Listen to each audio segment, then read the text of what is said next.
Jeg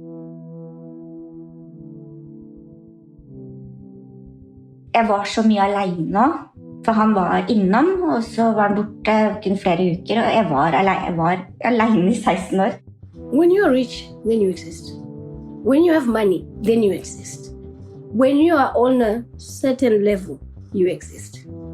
Vold I nære relasjoner et stort helseproblem og kan kalles for en global pandemi. Likevel snakkes det ikke nok om. I denne podcasten vil jeg fortelle historier om partnervold, gjennom 8 anonymiserte menneskers erfaringer.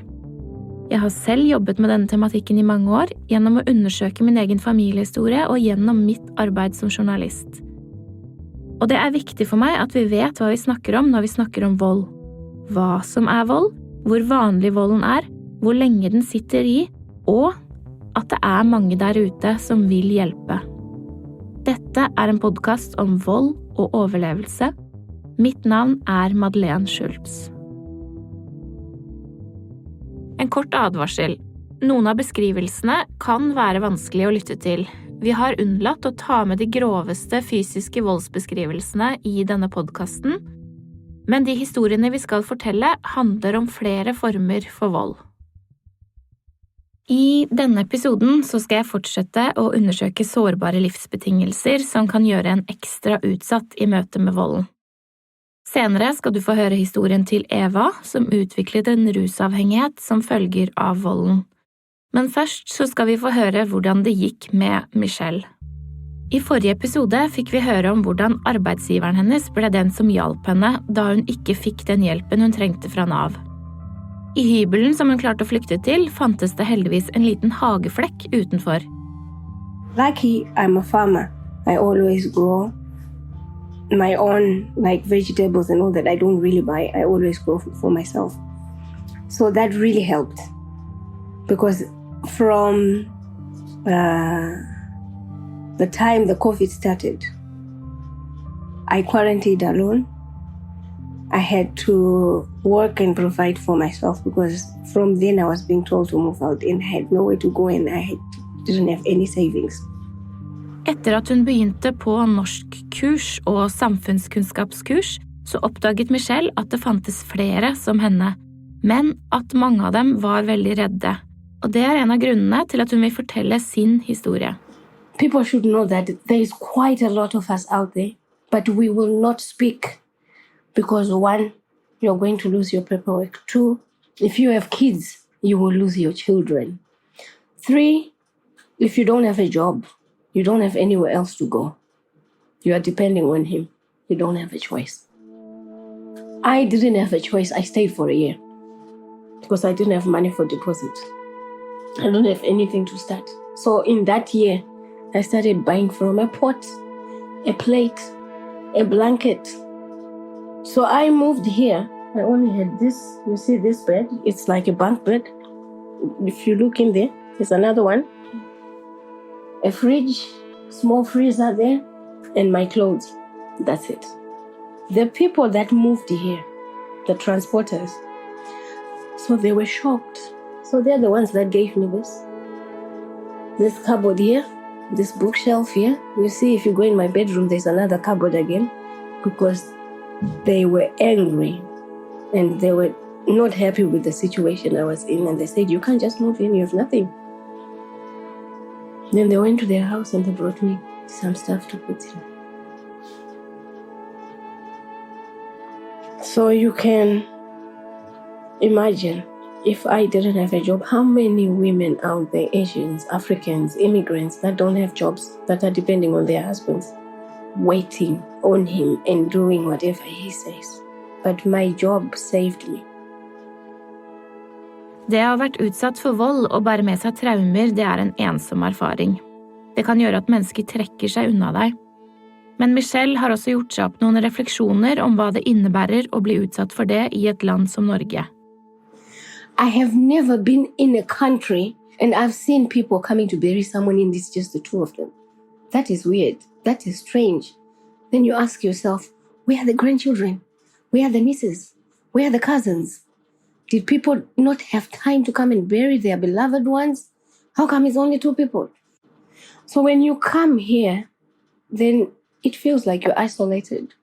Even just walking around, just walk around outside there and ask for a cigarette. It is something that in Africa, you just walk out, anyone is smoking. You say, can I have? No question. They pass. That should say something. Here, even just to greet, someone will look at you and say, do I know you? Or maybe you want to ask for time, or maybe sometimes you just want to ask for directions, you're lost. They're going to look at you, then you say, excuse me, no, I'm lost, I need to ask for directions. Some of them will actually pass you and not even give you the directions. Here, when you're rich, then you exist. When you have money, then you exist. When you are on a certain level, then yes, you exist. Kanskje det sånn at vi ikke vil forholde oss til andres sårbarheter og behov for hjelp? Og det ser også deler av hjelpeapparatet i disse sakene. MIRA-senteret en frivillig organisasjon som ble stiftet på slutten av 80-tallet av Fakra Salimi, og de arbeider med å bedre minoritetskvinners og jenters levekår i Norge, særlig gjennom integrerings- og likestillingsarbeidet. Sosialantropolog Kansa Ali administrasjonsansvarlig på senteret. Og hun beskriver noe av utfordringene som de står i når det kommer til den gruppa som utsatt for vold. Det vi ser da, jo at kvinner som kommer hit på familieinnvandring har begrenset mer rettigheter, og det gjelder jo spesielt når det å kunne bryte ut av forholdet. Og de siste årene så har vi jo sett at det har blitt enda strengere, og det gjør at en sårbar gruppe i den allerede sårbare gruppen får det enda vanskeligere med å få opphold på selvstendig grunnlag, og også gjør det enda mer utfordrende å kunne bryte ut av voldelige forhold. MIRA-senteret møter mange som i begynnelsen av prosessen med å bryte ut av et voldelig forhold, og som opplever at systemet forvirrende og vanskelig å forstå. Det finnes en mishandlingsbestemmelse i dette regelverket som skal gi muligheten til å søke om unntak ved vold i nære relasjoner. Men søknadsprosessen og dokumentasjonskravet ofte vanskelig å forstå for den som utsatt. Vår erfaring viser jo at det en del mange kvinner som ikke tør. Og mange tenker også at ja, men det ikke så ille. Og så tenker vi at ja, men det kanskje ikke så ille enda. Men og så på en måte har man kommet inn i den sirkelen. I sånne situasjoner hjelper senteret ofte med å skrive søknader.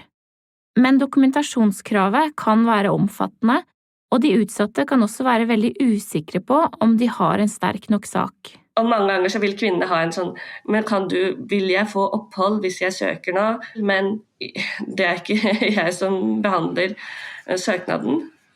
Og det veldig, veldig vanskelig.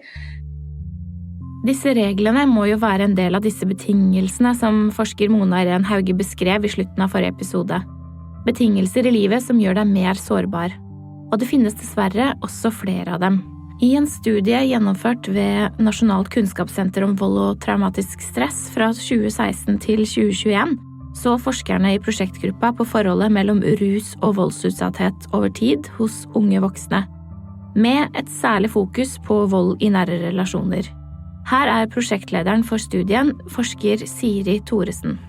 Det vi vet om sammenhengen mellom vold og rus at det mest sannsynlig så virker det begge veier. Sånn at de som har vært utsatt for vold kan få psykiske helseplager og døyve det med rus. Men det også da motsatt sånn at de som bruker rus, de mer utsatt for vold. Så det går begge veier. Jeg har snakket med en av de Siri snakker om. Vi kaller henne for Eva. Og av sikkerhetshensyn så har vi valgt å forvrenge stemmen hennes. Man kan jo si at jeg var en av dem som veldig tidlig begynte å drikke. Jeg var 12 år. Den gangen allerede begynte jeg vanket med folk 1 år eldre enn meg, men jeg begynte vel fordi ganske tidlig vi begynte å feste, og så var jeg veldig genert.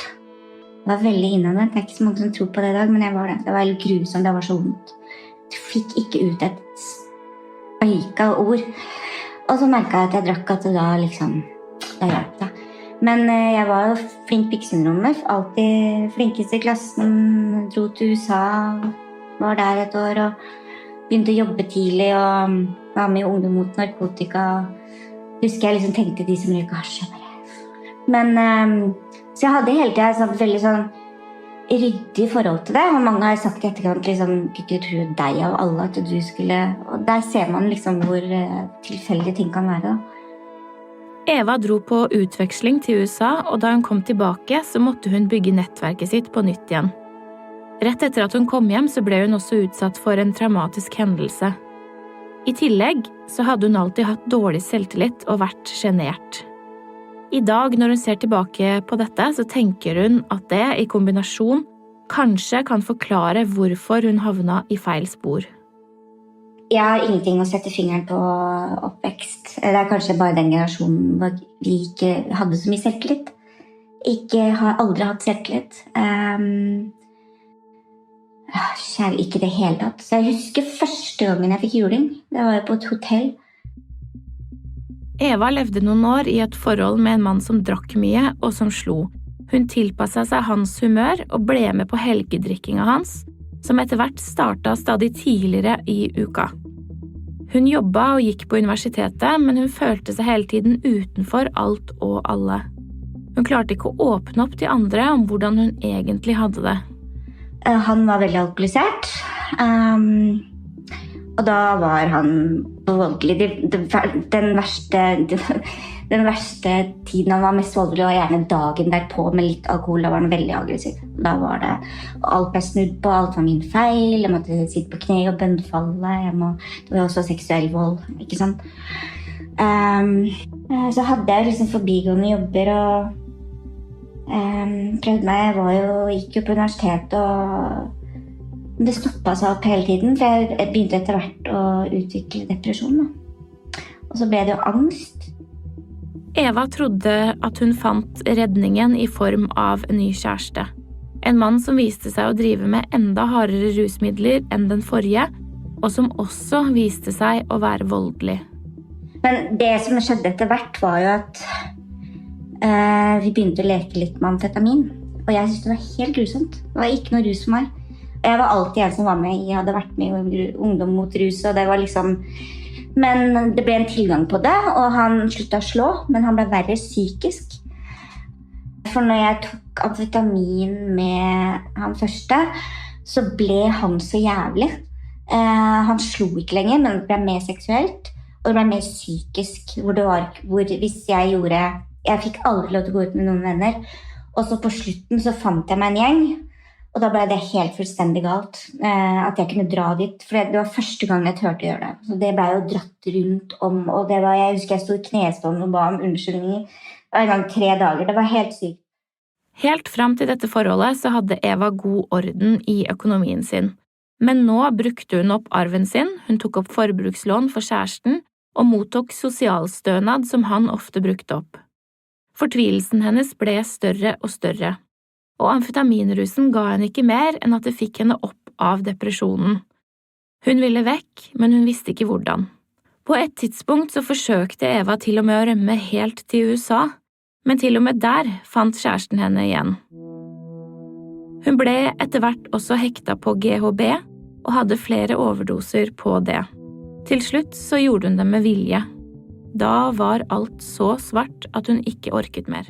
På et eller annet tidspunkt så tenkte jeg at nå har jeg gitt opp. For jeg hadde ikke fått noe hjelp. Jeg hadde ingen. Det var blitt mye. Og da husker jeg akkurat i det du sier det, så mister du en barriere og et forsvar. Og da bare lot jeg meg rive ned. Og da ble det bare mer og mer destruktivt. Og det var et rop om hjelp. Og siste gangen var da jeg endte opp, og det var fordi da hadde jeg blandet, da prøvde jeg virkelig å prøve å få det til. Da ble jeg bare liggende i korridoren, for de tok meg ikke på alvor. Nå er det her igjen, liksom. Så inntil de skjønte at oi, armen begynner å bli blå. Her er det noe gærent. Eva endte opp med å måtte amputere armen. Og så ble hun en kasteball i systemet. Psykiatrien pekte på rus, og avdelingen for rus pekte på psykiatri. Hun ble ikke tatt på alvor noe sted, derfor snakket hun heller med sykehuspresten enn med de som skulle behandle henne. Presten så henne som et menneske, og ikke som et problem eller en diagnose. Halvtingen, vet du. Det det verste. Allerede hadde jeg flyttet til byen, husker jeg. Så jeg liksom mistet kontakten med vennene mine. De skjønte etter hvert hva som skjedde. Det var et par ganger han dreit seg ut, da, fordi at han ikke klarte å skjule det. At det skjedde foran noen, da. Noen så det. Har tenkt litt på hvordan jeg selv ville vært som venninne. Litt sånn, men det handler litt om det der kunnskapen, da. At folk ikke vet hvordan det å være sammen med en psykopat. Og han gjorde jo alt for å snu alt på hodet, ikke sant? Det jo helt... Og det mye som har såret meg av hva de har sagt, og i etterkant liksom noen har nesten holdt side. Men så har jeg tenkt, og aldri spurt meg, hva skjedde? Hvordan hadde du det? Aldri. Det ble farlig for henne å være så alene. Jeg tror at til slutt så ble jeg jo hekta på det der. Og jeg tenker at jeg var så mye alene nå. For han var innom, og så var han borte kun flere uker, og jeg var alene i 16 år. Og jeg tror at kombinasjonen av alt som hadde skjedd, og det at jeg også hadde klart å hekte meg så på GHB, det var fullstendig hekta.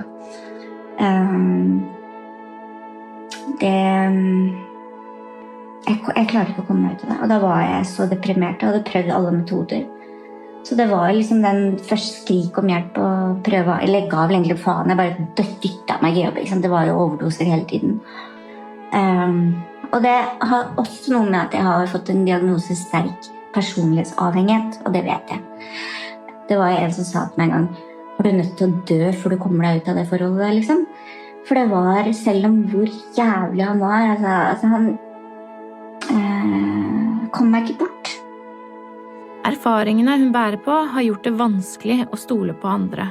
Det som jeg sier, at en bein og arm, om det var det som måtte til så bit, men det verste hodet. Tillit. Kjempestort. Det går ut over livskvaliteten min. Jeg klarer ikke å stole på noen.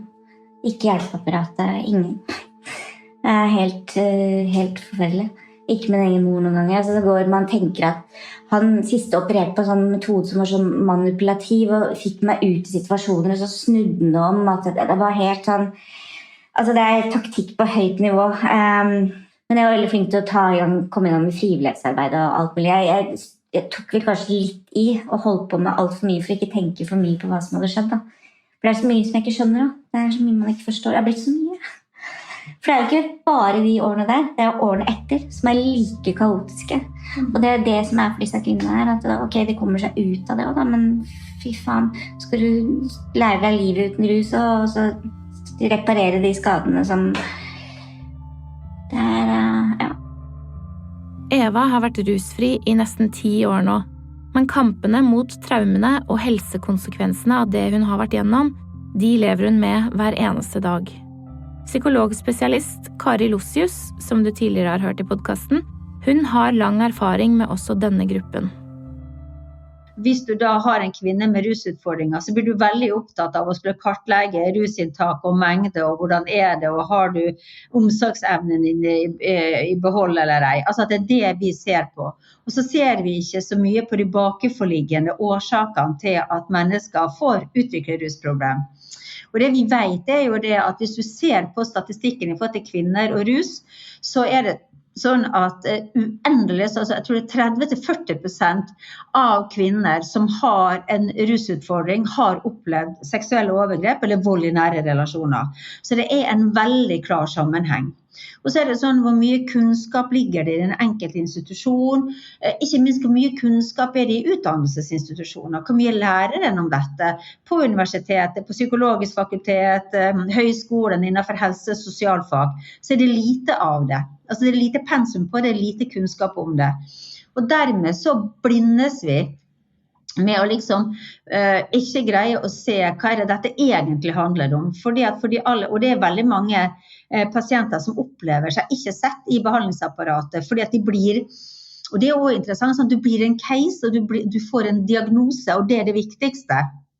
Sånn at det å da være utsatt for vold, har vært igjennom en periode som gjør at du skades av en annen, og så kommer du inn i et behandlingsapparat, og så får du en rusdiagnose, og så blir det liksom ditt individuelle problem en skal jobbe med, i stedet for å tenke at dette faktisk jo ikke en sykdom inni det, men det en reaksjon på en livssituasjon som har vært uholdbar.